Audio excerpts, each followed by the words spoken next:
इस जर्नी में शुरुआत में आप बहुत स्मॉल स्केल में गैदरिंग होती थी। आज तो सुना आप जहां जाते हो वहां 4-4, 5-5 हजार लोगों की भीड़ होती है। ये जर्नी आपकी शुरुआत कैसे हुई आपकी? मेरा एक ही है कि भाई मुझे जो लिखा हुआ है और पढ़ा हुआ है वही मुझे आपको डिलीवर करना है। मुझे अपना बीच में कुछ नहीं डालना है। तो हिंदुस्तान का भी एवरेज है, हर 13 आदमी में एक आदमी डिप्रेशन में। नमस्कार। आज हमारे बीच मोटिवेशनल स्पीकर शांतिलाल जी गुलेचा जी पधारे हुए हैं। अगर आप यंग हो तो आपके डैडी के व्हाट्सएप पर इनके कोई ना कोई वीडियो देखे ही होंगे आपके डैडी ने। और अगर आप 40 साल के ऊपर के हो तो 100% आपके व्हाट्सएप पर कोई ना कोई फैमिली ग्रुप में इनका वीडियो आया ही होगा। ये मोटिवेशनल स्पीकर है। अब इनकी जर्नी कैसे स्टार्ट हुई, क्या क्या इनकी फीलिंग आ रही है, इनको क्या रिस्पॉन्स मिल रहा है, वो सारी जानकारी इस पॉडकास्ट में लेने की हम कोशिश करेंगे। शांतिलाल जी, शुरुआत से बताइए, ये जर्नी आपकी शुरुआत कैसे हुई आपकी? मुझे दर्शन भाई शुरू से है ना किस्से कहानियों का शौक था और पढ़ने का शौक मुझे पिछले 30-40 साल से है। और रेगुलरली बढ़िया साहित्य पढ़ना मेरा शुरू से शौक रहा है। कोरोना के समय क्या हुआ कि अपने को बहुत सारा समय मिला। यस। तो मेरी एक आदत थी, मैं कहीं भी जाता था तो कुछ न कुछ एक अच्छी बात लोगों के सामने ज़रूर करता था। तो हम लोग बीच में बैठे हुए थे तो हमारे सब दोस्तों को मालूम है, तो वो जाते-जाते हर बार मुझे बोलते थे, शांति कुछ सुना के जा। तो उस दिन मैंने एक टाइटैनिक की कहानी सुनाई। तो वो जब वो टाइटैनिक की कहानी सुनाई ना, तो उस समय कुछ आउट एनआरआई इंडियंस वहाँ पास में बैठे थे। तो उन्होंने बोला, यार इस कहानी को तो हमको रिकॉर्ड करना है। तो हमारे एक दोस्त ने रिकॉर्ड किया और उन्होंने उसको लिया। हमने उस समय तक भी डिजिटल का इतना बड़ा प्रभाव है हमको मालूम नहीं था। और उन्होंने लेके क्या क्या क्या उन्होंने फिर ऑल ओवर वर्ल्ड उनके सोर्सेस पे वो स्टोरी भेज दी। 3-4-5 दिन बाद हमको मालूम पड़ता है कि वो तो करोड़ों लोग देख रहे हैं। तब हमें मालूम पड़ा कि भाई अगर नॉलेज अगर हम इम्पार्ट करते हैं या ट्रांसफर करते हैं तो देखने वाले बहुत लोग बैठे हैं। आपको अच्छी चीज डिलीवर करनी जरूरी है। तो ऐसे हमारी जर्नी चालू हुई। अच्छा, इस जर्नी में शुरुआत में आप बहुत स्मॉल स्केल में गैदरिंग होती थी। आज तो सुना आप जहाँ जाते हो वहाँ 4-4, 5-5 हजार लोगों की भीड़ होती है। कई सारे स्क्रीन लगते हैं आप जब प्रेजेंट होते हो। तो ये जो इतने लोगों के बीच में आपका जो एक्सपीरियंस शेयर करना कैसा लगता है आपको? अभी क्या हो गया कि मुझे सबसे बड़ा प्लस पॉइंट क्या हुआ है कि लोग चाहते बहुत हैं। और मेरा एक मानना है कि पॉजिटिविटी का पूरा बाजार खुला पड़ा है यस। और पूरा खाली पड़ा था। हुआ ये कि जहां भी मैं गया ना, अभी बीच में मैं बेंगलोर था तो 20-20 हजार की क्राउड थी। पूना थे तो 10 से 15 हजार की क्राउड थी। हुआ ये कि लोग अच्छा सुनना चाहते हैं। अच्छा, हम लोग टेस्ट भी कर लेते 15-20 मिनट या 30 मिनट के बाद हम बोलते भाई अभी बहुत हो गया, उतरो। तो पब्लिक चिल्लाती है हमको और सुनना है और सुनना है। जनरली क्या होता है कि लोग उसके बाद सुनना पसंद नहीं करते एक आदमी को। तो हम टेस्ट करते रहते तो हमको लगा कि नहीं, लोगों को आप अगर पॉइंट टू पॉइंट बात करें और कोई भी अपना एक्स्ट्रा नहीं जोड़े। जो हम मेरा एक ही है कि भाई मुझे जो लिखा हुआ है और पढ़ा हुआ है वही मुझे आपको डिलीवर करना है। मुझे अपना बीच में कुछ नहीं डालना है। तो नेचुरली पब्लिक आपको बहुत चाहेगी। अच्छा, एक और बात आप पता चली है कि आप 1 रुपया चार्ज नहीं करते हो। आप खुद की गाड़ी भी लेके जा रहे हो, खुद का खर्चा करके वहां पहुंचते हो। तो इसके बीच का क्या मकसद है आपका? नहीं, मुझे कई बार क्या लगता था कि मैं शुरू से मुझे क्या लगता था कि एक तो जो भी बुला रहे हैं ना, बड़ा बड़ा दिल से बुलाते हैं। और दूसरा मुझे क्या लगता था कि मैं स्पिरिचुअल बातें, भगवान की बातें या कई चीज़ें ऐसी जो इम्पार्ट कर रहा हूँ ना, उसमें मुझे चार्जेस नहीं लेने चाहिए। तो वो मेंटली मुझे सूट नहीं कर रहा था। और शुरू से आज दिन तक मैंने 150 सेमिनार किए हैं। मैंने नॉट ए सिंगल एमपी किसी से नहीं लेता। Single rupees? सिंगल किसी। अभी हुआ क्या है कि अभी जैसे वो मुझे बुलाते हैं तो वो ट्रैवल का अरेंजमेंट्स वो भले ही करते हैं या ले रहे, पर फाइनेंशियल कोई हम लोग नहीं रखते। और दूसरा क्या हो गया कि समाज भी क्या करता है कि मुझे सबसे पहले वो लोग पहले बुला रहे हैं तो मुझे भी थोड़ा ये रहता है। अभी जैसे 1-2 बार मैंने लोगों से पैसे लिए और लेके उनको बताया कि भाई ये कॉज है। क्योंकि जहां मुझे लगा कि भाई ये पैसे है तो मैंने उनको क्या क्या कि जैसे एक अंडर प्रिविलेज्ड बच्चों का था, तो उनसे 40-50 हजार लेके मेरा 10 हजार डाल के उनको दे दिया कि भाई इनका तुम इनका काम निकालो। पर अभी वो भी मैंने बंद कर दिया, क्योंकि क्या होता है कि अल्टीमेटली अब जैसे किसी से पैसे लेते तो उनको लगता है कि भाई पर्सनली आप ले रहे हो। मेरे मन में क्या था कि भाई ये इस बहाने में कोई ना कोई कॉज में पैसा चला जाएगा। तो वो भी अभी उनको बोलता रहता हूं, भाई आपको अच्छा लगे तो आप वहां कर देना, कहीं भी जहां आपको अच्छा लगे वहां करो। क्योंकि नॉलेज को आप फ्री में मत सुनिए, आप उसका कहीं ना कहीं आप दो पैसा, आपको जहां लगाना हो, जहां आपका मन हो वहां पे लगा दो, बस बात इतनी है। तो आपकी बातें सुनकर तो ऐसा लगता है कि संसार में रहने वाला सन्यासी। ना ना, ऐसा कुछ नहीं है। मेरे को क्या लगता है कि सर हर चीज पैसा नहीं है, और दूसरा शायद ऊपर वाले ने मुझे इसलिए बनाया कि मैं ये चीजें लोगों तक पहुंचाऊं। और मुझे सबसे बड़ी बात ये लगती है कि आप अगर, मेरा ये एक्सपीरियंस है कि मेरे दसों सेमिनार में मैंने देखा है कि जब हम जनरली 1.25 घंटे का सेमिनार करते हैं, और जिसमें मोटिवेशनल, इंस्पिरेशनल और स्पिरिचुअल स्टोरीज का पूरा संगम होता है। और मैंने क्या नोट किया कि ये जब हम करते जाते हैं ना, तो कई एक्सपीरियंसेस ऐसे हैं कि कई बहनें मेरे पास आई, शांति भाई आज के बाद हम नहीं रोएंगे, हम आज के बाद अपने आप को डिप्रेस फील नहीं करेंगे, लो फील नहीं करेंगे। एक बार एक सेमिनार में एक लड़का दौड़ता हुआ कि शांति भाई मैं जब से आपका सुनता हूँ मेरी डिप्रेशन की गोलियां बंद हो गई है। Very good. तो ये सब चीजें क्या लाइफ में हमको मोटिवेट करती है।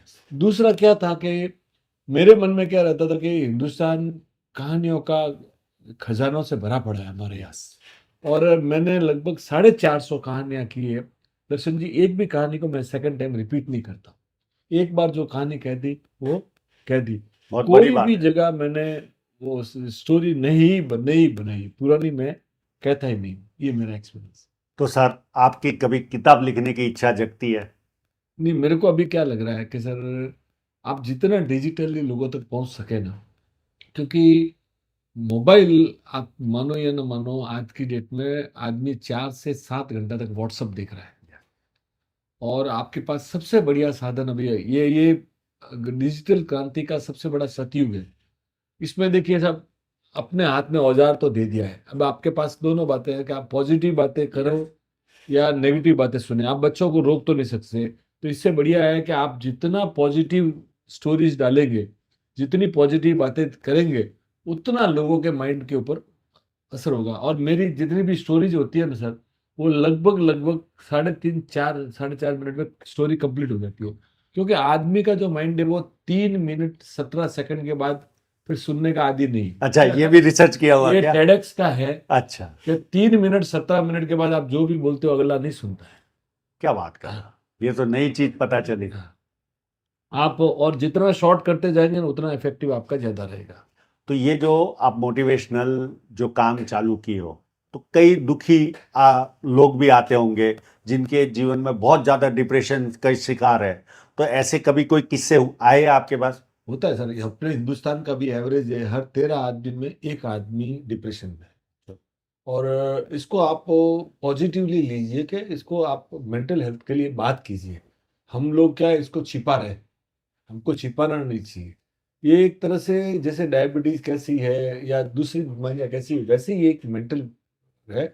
और ये मॉडर्न युग की, एक आधुनिक युग की एक नई बीमारी है। तो वो पहले, आज से 50 साल पहले गांव में कितने भी अभाव में लोग रहे तो डिप्रेशन नहीं आया था, क्योंकि लोग उन चीजों के इतने, लोगों ने अपनी लाइफ को इतना ज्यादा बनाया नहीं था।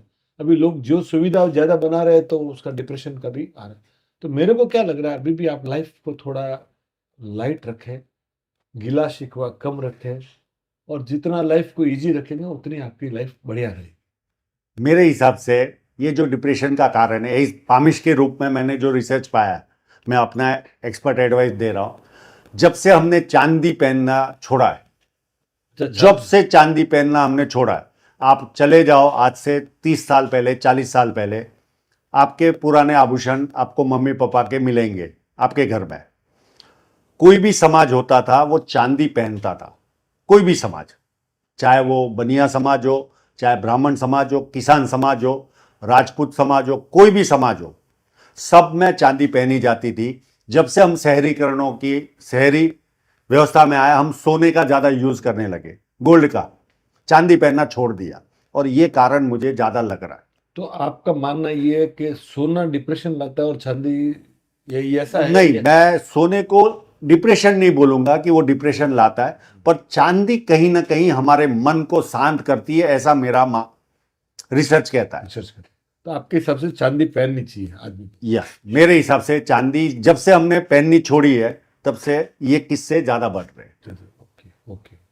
तो सर, ये कर्मों का फल क्या हमें यही जीवन में भुगतना होता है कि जैसे नर्क और स्वर्ग का एक डेफिनेशन बना है, तो क्या हमें ये जो हम आज कर्म करते हैं उसका फल क्या इसी जीवन में मिलता है कि ऊपर जाकर बाद में दूसरे जीवन में मिलेगा, या स्वर्ग नर्क का कोई?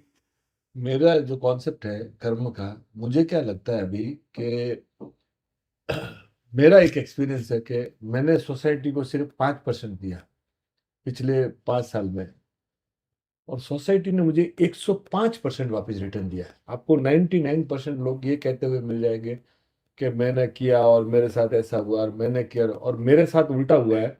मेरे साथ तो क्या हुआ है कि लोगों ने इतना दिल से चाहा मुझे। आप ये समझिए ना कि हमारे समाज में, जैन समाज में तो ये स्थिति है कि चाहे दिगंबर हो, श्वेतांबर हो, स्थानकवासी हो, तेरापंथी हो या कोई भी हो, अगर मैं फ्री हूं तो पहले चीफ गेस्ट के लिए मुझे बुलाते हैं। आप सोचिए मेरी बात को। और अगर यानी आपने 5% दिया पर समाज आपको 105% देने को तैयार है आज तो। जबकि मुझे तो भी, मैं ब्राह्मण समाज में जाता हूँ, पुरोहित समाज में जाता हूँ, सब जगह जाता हूँ, खोजा मुस्लिम्स में भी जाता हूँ, यानी मुझे सब जगह बुलाते हैं, आप समझिए। पर मेरा एक्सपीरियंस क्या, अच्छा जिस पर आप सुनेंगे, अपने वीडियोस मैक्सिमम पाकिस्तान, सऊदी और कतर, 3 जगह ज्यादा देखे जाते हैं। क्या बात कर रहे हाँ, हैं?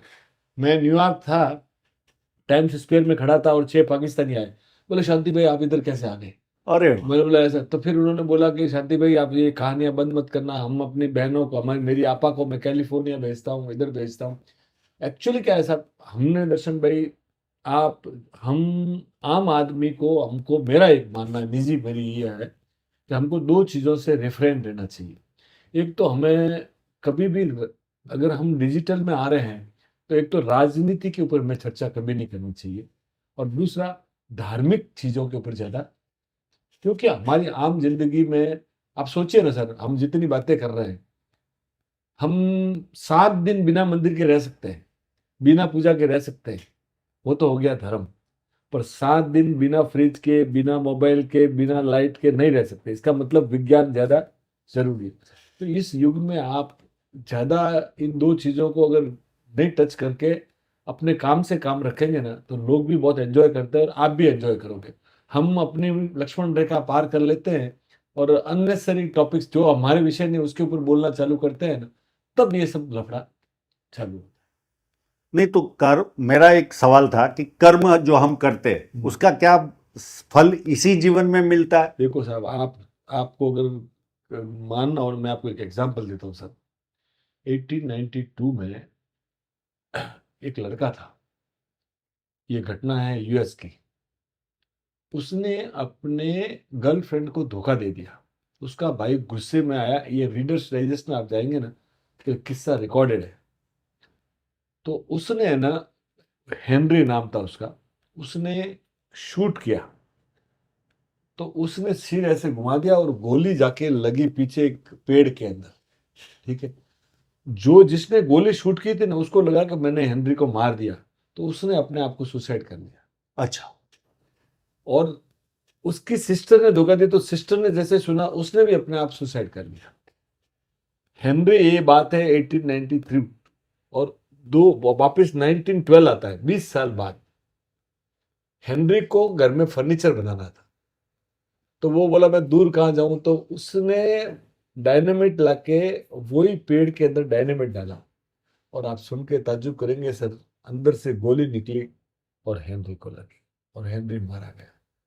तो कर्म है ना सर, आपको आज भुगतो, कल भुगतो, परसों भुगते, आपको भुगतना ही पड़ेगा। हम इस प्लेनेट पे सिर्फ इसलिए आते हैं कि हम अपने कर्म को डाइल्यूट करें। हमको इसलिए भेजा जाता है कि भाई आप डाइल्यूट करें, और हम यहाँ आके, हमको लगता है कि हम तो अश्वत्थामा है, हाँ। हजारों हजारों साल तक हम जिएंगे। हम कोई भी शव यात्रा में जाते हैं तो हमको लगता है अगला ही जा रहा है, हमको तो कभी जाना ही नहीं।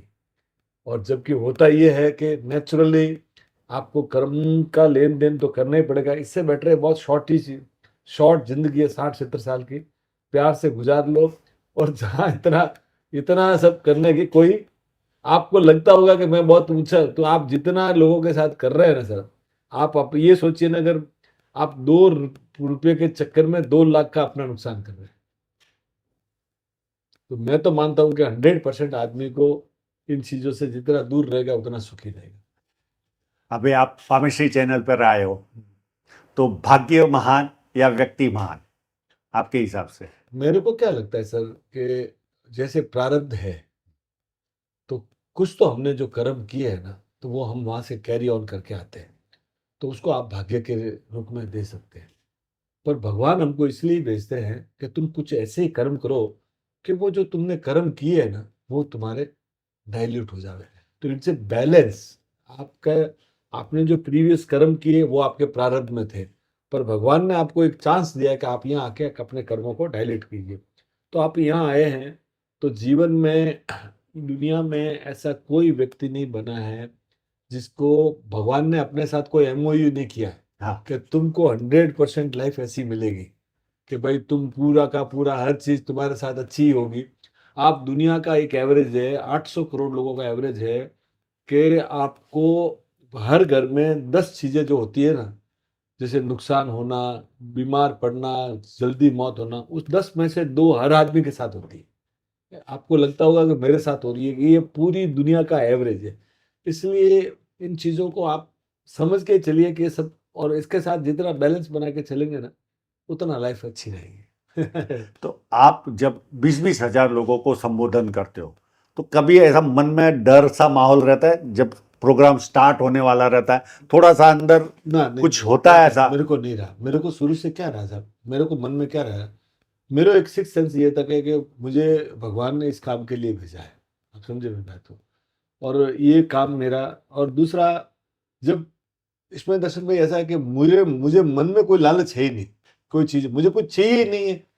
तो जब मुझे एक्सपेक्टेशन ही नहीं है, तो फिर आपको कोई जात की। और दूसरा, आपको एक बात समझ के चलिए, हिंदुस्तान की 70% 80% जनता, जो आम जनता है ना, इतनी भली है। आप सोचिए ना, मैं हॉस्पिटल में बीच में एक बार मेरे को तबीयत गड़बड़ हुई थी, तो 4 मराठी लेडीज मुझे दूर से देखी, आई, बेटा बोला तेरे को सब, तू ठीक हो जाएगा, तेरे को इतनी ब्लेसिंग मिली हुई है, तू कोई चिंता मत करना। यानी आपको नीचे से इतनी ज्यादा दुआएं मिलती है कि आप भूल जाइए कि आपको कोई। और अभी लोग बहुत अप्रिशिएटिव है, और लोग बहुत हेल्पफुल है, और एक दूसरे के, लोगों की इच्छा रहती है कि अच्छी चीज डिलीवर करें। और लोग हमको एनकरेज भी करते हैं कि अभी मैं ट्रेन में आ रहा था लोकल में, तो मेरे को 10 जनों ने बोले, शांति भाई इसको बंद मत करना, चालू रखो, इसको कंटिन्यू करना। कहने का मतलब अभी वो नहीं, मोटिवेशन की जरूरत है शांतिलाल जी। आपके जैसे और 100 भी पैदा हो गए तो भी हमारे भारत में उनकी आवश्यकता है, या मैं कहूँगा कि वर्ल्ड में भी आवश्यकता है। क्योंकि जब व्यक्ति डिप्रेशन में होता है तो उसको कोई रास्ता ही नहीं दिखता, और आपके जैसे जो मिल जाते हैं, अगर वो 4 मिनट या 3 मिनट, आपने जो 17 मिनट का जो बताया 3 पॉइंट, अगर वो उसने कुछ सुन लिया तो हो सकता है वो उस डिप्रेशन से बाहर आ जाए। ऐसे किस्से आपके जीवन में आए भी होंगे, कोई शेयर करना चाहो तो बताओ। अब मैं आपको बता रहा हूँ ना, एक बच्चा था मुझे मिला, तो वो, उसका किसी के साथ ब्रेकअप हो गया था, और वो 3 साल उसका बहुत गहरा उसके साथ नाता था। तो वो वर्चुअली सुसाइड के मूड में था। तो बोला मैं प्राइवेट ऑडियंस चाहता हूँ। तो मैंने, मेरे पास बैठा, आधा घंटा मैं उसको सुनता रहा। यानी वो इतना डीपली उसको प्यार करता था कि कोई हिसाब नहीं। मेरे को मन में एक दूसरी बात आई, मैंने बोला यार तू ये सोच, यहाँ पे पूरा ऑडिटोरियम में उस दिन 1200 लोग थे। अगर 1200 लोग में किसी के जीवन में 90% लोगों ने तो बिना प्यार किए ही शादी कर ली, तू तो उन सेलेक्टेड लोगों में जिसने 3 साल प्यार तो देखा, तो तू उस स्वीट मेमोरीज के साथ जिंदगी निकाल ले। तो उसके बाद में वो माइंड बात बैठ गई। उसने मुझे 6 महीने बाद फोन करके बोला, शांति भाई आई एम नाउ हैप्पी। मैंने बोला क्यों? बोले मैंने वो चीज को मैंने मेमोरी में डाल दिया कि मेरे साथ जो घटा है वो दूसरों के साथ तो घट ही नहीं रहा। इतनी सुंदर मेमोरी है मेरे उसके साथ। तो लाइफ को आप जिस पर्सपेक्टिव में सोचते हैं, यानी अगर तकलीफ की तरफ सोचोगे तो तकलीफ बड़ी दिखाई देगी, और जिस तुम सॉल्यूशन की तरफ देखोगे तो सॉल्यूशन बड़ा है। तो आज ये बहुत अच्छा लगा आपका ये बात सुनकर। अब मैं आपको हर एज वाइज क्या मोटिवेशन होना चाहिए थोड़ा सा आपसे, जैसे कोई व्यक्ति टीनेज में है तो उसके लिए कोई 2 बात बता सकते हो, फिर आप कोई 25 की एज में या 30 के बीच में है, 20 से 30, तो ऐसे स्टेप बाय स्टेप हम आगे चलते हैं। जैसे जो यंग है, जो टीनेज में है, उनके लिए कुछ बातें बता सकते हो? देखिए, मुझे क्या लगता है, ये जो 17 से लगाकर जो 25 साल की एज है ना, ये आज के युग में ज्यादातर बच्चों का ब्रेकअप का टाइम है। ये ज्यादातर बच्चे लव के दौर से गुजरते हैं, ये उनकी उम्र होती है। तो मेरा कहना ये है कि भाई, आप जो भी कर रहे हो उसका कोई बात नहीं, पर उसको दिल पे मत लेना, क्योंकि ये आपके जीवन में, ये ये गई तो दूसरी आ जाएगी। उसके चक्कर में अपने जीवन को बर्बाद मत कर देना आप लोग। कारण क्या है कि मैं कई जन को देखता हूँ कि वो बहुत ज्यादा, पर ये क्योंकि ये कॉमन फीचर है। अभी आप, अगर आप, जब आपको अपने को दिखता नहीं, पर आप बच्चों की दुनिया में आप जाएंगे तो ये दुनिया में इनका कॉमन है ये चीज। और दूसरा, ये सबसे बढ़िया टाइम है आपका कैरियर बिल्डअप का। आप सोचिए, वॉरेन बफेट 12 साल का तब इन्वेस्टमेंट करने लग गया था, और एलन मस्क तो आप सोचिए ना 8 साल में करने लग गया था। आपको स्टार्ट यंग, आप ये सब चीजें करते करते से पहले ये सोचिए। और जितना आप इंडियंस है ना पूरी वर्ल्ड में एंटरप्रेन्योरल एक्टिविटीज, तो आप सोचिए, आप कुछ न कुछ, इस जनरेशन जो 17 to 25 है ना, आप कुछ न कुछ एंटरप्रेन्योरल क्या कर सकते हैं, बस सोचते रहिए। और ये 25 से 35 की रेंज में 25 से 35 उनकी आवश्यक जिम्मेदारियां आ जाती है, शादियां हो जाती है, जवाबदारियां बढ़ जाती है। तो इनसे कहना यही है कि इस एज में थोड़ा सा आप ये रखना कि अपने माँ बाप के प्रति है ना, आप थोड़ा रेस्पेक्टफुल हो जाइएगा। क्योंकि बाद का जो 55 का आपका एज है ना, तब आपको फील होगा कि मैंने मेरे फादर की और मदर की सेवा नहीं की, और वो टाइम चला जाएगा। तो इस समय, क्योंकि आप जब 35 के होंगे तो आपके फादर 65 के, 70 के, 60 के, तो उनको अभी आपकी थोड़ी ज़रूरत है। तो थोड़ा सा आप उनको, जिंदगी में एक बात ध्यान रखना, किसी भी कंडीशन में माँ बाप का अपमान मत करना। ठीक है, डिफरेंस ऑफ ओपिनियन हो सकता है, आप आज उनकी सुन लो, 2 दिन बाद उनको ठंडे दिमाग से समझा दो कि पापा ये सही नहीं है, मेरा ये सोचना है, पर कभी उनका अपमान मत करना। ये 35 टू लोगों का मिला। और 35 टू 45 की एज को क्या मोटिवेशन दोगे आप, 35 to 45 सलाह दोगे? आपका, देखिए साहब, आपका बिल्डअप का एज है, आपकी प्रॉपर्टियां बन रही होगी, आपका बिजनेस बढ़ रहा होगा, आपकी फैमिली का ये पूरा ट्रांजिशनल पीरियड है उस समय, और आपके बच्चे बड़े हो रहे होंगे, तो उस समय आप थोड़ा ध्यान रखना, अपने कैरेक्टर का ध्यान रखना।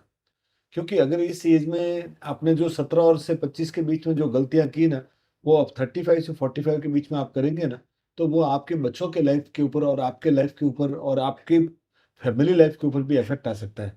तो इस समय इन चीजों से थोड़ा आप दूर रहे, और अपने व्यापार के ऊपर और अपने बिल्डर के ऊपर ध्यान दें। और 45 से 55 लोगों को क्या सलाह दोगे? ये साहब, आप, अगर आपने कुछ कमा लिया है ना, तो मेरा मानना है कि पूरा जो माहौल पैसे का बना हुआ है ना, मुझे तो ये लगता है कि अगर 10% लोग नहीं छोड़ के 5% लोगों के मन में भी ये आ गया कि हमें give back to the society है, ये टाइम है अपना सोसाइटी को बैक देने का। सब बातें करते करते हम इस प्लेनेट से चले जाएंगे। और अगर हम एक समय, आज आज सब लोग मुझे बोलते हैं तुम पैसे क्यों नहीं लेते, मैं बोलता हूँ 5 साल बाद कोई मेरा सुनने वाला भी नहीं रहेगा, समझ लीजिए। तो मेरे मन में कम से कम इतना नहीं रहेगा, मुझे ये रहेगा कि मैं कुछ प्लेनेट को देखे जा रहा हूँ। नहीं तो ये हो जाएगा कि साहब, आप तो खाए, अपना किया, अपना खाया, अपना सोए, और अपना अपना करके चले गए। कुछ प्लेनेट को देने का टाइम है। तो इसलिए मेरी तो इच्छा है कि भाई, आप जहां भी हो सोसाइटी में और आपका हाथ चलता हो, आपको जीते जी मोक्ष पाने का रास्ता बता देता हूँ। Very good. आप कोई बड़े भंडारे मत कीजिए, बड़े दान मत कीजिए, बड़े अपने गांव कुटुंब में चले जाइए। आपकी भाई बहन बेटी कोई विधवा अगर गांव में है और तकलीफ में है, तो साल भर का उसको अनाज दिला दीजिएगा, 25-50 हजार अगर आपके छुट्टा है, आपको जीते जी मोक्ष मिल जाएगा बॉस। पूरी दुनिया को दिखाने की जरूरत नहीं है, पहले अपने आपके आसपास के कुटुंब भाई बहन को संभालिए, वो आपको जीते जी मोक्ष दे देगा। और 55 के ऊपर? साहब, 55 के ऊपर तो है ना, आप घर में सलाह पूछने पर दीजिए, बिना पूछे सलाह मत दीजिए। ठीक है, और सलाह देने के बाद ये मत देखिए कि आपकी सलाह पे अमल हुआ कि नहीं हुआ। क्योंकि ये समय जो होता है ना, तो वो आपने को थोड़ा बैक स्टेज लेने का टाइम आ जाता है। और इसमें बच्चे अपने कहना मानते हैं तो ठीक, नहीं मानते हैं तो भी उसका, अपने उसको ज्यादा डोमिनेट करने में अपने प्यार नहीं रहेगा। ठीक है, वो एक शर्म के मारे अपना रहेगा, पर अंदर का प्यार खत्म होता जाएगा।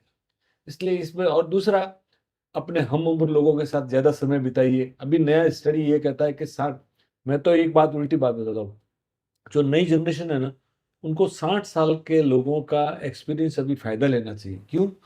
कि अभी यूएस के सर्वे ने बोला है कि 60 साल के बाद आपके दोनों ब्रेन काम करने चालू करते हैं। 60 साल के पहले एक ही ब्रेन काम करता है। क्या बात है। हाँ, तो एक्चुअली तो 60 से 80 आपको बिजनेस में एक्टिव रहना चाहिए। लोग जो बोलते हैं रिटायर हो जाते हैं, रिटायरमेंट। मैं बोलता हूँ आप रिटायर मत होइए, उल्टा उनके जो दोनों ब्रेन्स है ना, उस समय काम कर रहे होते हैं।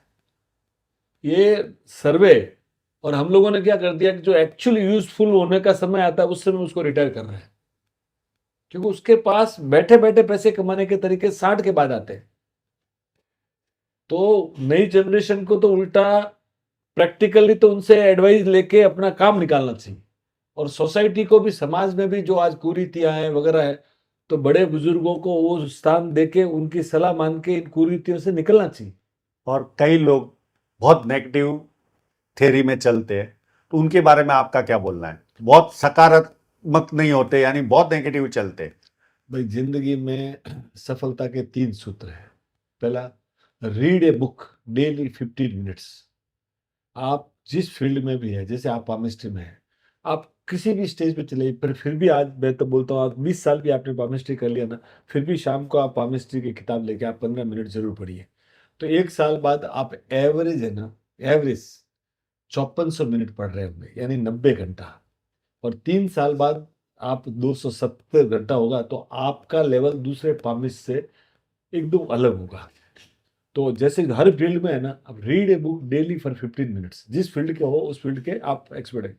दूसरा, आप अपने से ज्यादा जानकार, अपने से ज्यादा होशियार, अपने से ज्यादा समझदार, अपने से ज्यादा पैसे वाले, ऐसे 5 लोगों के साथ आप जुड़िए, तो 3 साल बाद छठे आदमी आप होंगे। क्या बात है। हाँ, आप जब तक है ना, देखिए, आप 6 महीने कोई दारू पीने वाले आदमी के साथ रहेंगे तो आप नहीं पी रहे होंगे तो भी पीना चालू कर देंगे। और ये का ये, अगर 6 महीने आप अच्छे आदमी के साथ रहेंगे ना, तो छठे आदमी आप बन जाएंगे। तो जीवन में आप संगत पे ध्यान रखिए, संगत बढ़िया होगी। तो ये नेगेटिविटी का एक ही इलाज है। और दूसरा, जहाँ पे नेगेटिव आदमी मिलता है उससे दूर रहिए। बोलते हैं कि कान में डाला हुआ जहर सबसे तेज, यानी सांप खाए तो फिर भी बच जावे, कैंसर का आदमी बच जाए, पर कान में डाला हुआ जहर तो नेगेटिव आदमी से कम से कम, बोले नेगेटिव आदमी 20 किलोमीटर दूर तक मार करता है।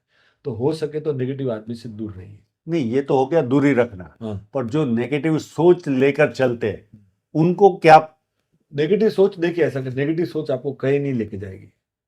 आपको उसको ब्रेक करना ही पड़ेगा, आपको वो पॉजिटिवली आना ही पड़ेगा। क्योंकि खराब से खराब आप सोचिए ना, कर्ण जैसा हुआ, कि आप सोचिए कितनी तकलीफ, कितनी तकलीफ। आप सुन के, माइकल जॉर्डन के पूरा जीवन है ना साहब, पूरी जीवन तकलीफ ही तकलीफ। आप एक निक वोजे करके एक बात है, जिसके दोनों हाथ नहीं है और दोनों पाँव नहीं है, और वर्ल्ड का सबसे बड़ा मोटिवेशनल स्पीकर है। हाँ, दोनों पाँव नहीं है और दोनों हाथ नहीं है, पर उसने शादी की और उसके बच्चे हैं। तो मेरे कहने का मतलब, देखिए, अगर उसमें भी अगर वो खुश है, हमने क्या किया कि छोटी सी भी तकलीफ आती है ना, तो जो अच्छी अच्छी चीजें हमारे पास पड़ी उसके ऊपर से हमारी नजर हट जाती है, और सिर्फ जो नहीं है ना उसके ऊपर थी हमारा हमारा बोलते थे, जो जो नहीं है वो तो ख्वाब है, पर जो है वो लाजवाब है। वाह वाह। जिंदगी में बॉस, क्या इन चीजों से आप बाहर निकलिए तो ये जिंदगी आपकी। थैंक यू जी। शांतिलाल जी, एक और सवाल था। आप ये जो काम करते हो तो उसमें यश भी मिल रहा है, कई लोग आपको रुका कर सेल्फी लेते होंगे, तो शुरुआत में तो बहुत अच्छा लगता है कि कहीं एयरपोर्ट पे गए तो 50 लोग मिल गए, रेलवे स्टेशन पे गए तो 100 लोग मिल गए, कहीं ट्रेन के डब्बे में भी गए, ठीक है, अहो भाव स्वागत ये सब कुछ होता है, तो कहीं इरिटेशन आता है कभी? नहीं आता है, मुझे क्यों नहीं आता, मुझे क्या लगता है, आप उल्टा सोचिए, आप उसको एक सेल्फी लेते हैं तो उसके दिल में जो खुशी आती है ना, वो एक बहुत अलग फीलिंग है। आप आप एक तरह से उसको, दिल को खुश कर रहे हैं। यस। तो ये यात्रा इस प्लेनेट पे हम लोग इसीलिए आए कि एक दूसरे का दिल खुश करें। आप किसी को पैसे दो कि नहीं दो, मुस्कुराहट तो दे ही सकते, बस।